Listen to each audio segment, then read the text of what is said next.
Hello friends, మా family అందరం ఒక జాతరకైతే బయలుదేరాం. ఇంతకీ ఆ జాతర ఏంటంటే, మా ఊరు దగ్గరలో లంజిపల్లి దగ్గర ఒక అమ్మవారి జాతర. అప్పుడు మా ఊర్లో ఎలా అయిందో అలా అయితే అవుతుందనమాట.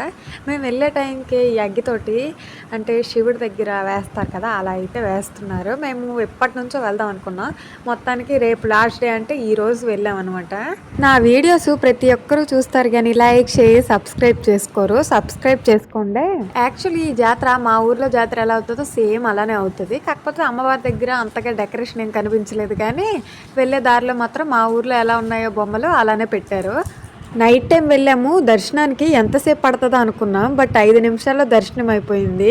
గుడి ఎక్కడ ఉందో కనిపెట్టడానికే మాకు చాలాసేపు పట్టింది. మా తమ్ముడు రాలేదు, మేమందరం వెళ్ళాం. నేను, కార్తిక్, అమ్మ, నాన్న అయితే వెళ్ళాము. మా కార్తిక్ వచ్చినందుకు వాడికి ఏమైనా కొనాలి కదా, చాలా బొమ్మలే కొనుక్కున్నాడు. ఒక పెద్ద ఫిష్ టైప్ది ఒకటి అండ్ ఒక ఆవు బొమ్మ చిన్నది కొనుక్కున్నాడు. నేనేం కొనుక్కోలేదు, బట్ అమ్మవారు తిరగడం చూడలేదని కొంచెం ఫీల్ అయ్యా. ఇంతలో అమ్మవారి గెటప్ తోటి ఒకళ్ళు తిరుగుతుంటే చూస్తాం, మనస్ఫూర్తి అయిపోయింది, హ్యాపీ కూడా అయిపోయాను. Bye bye.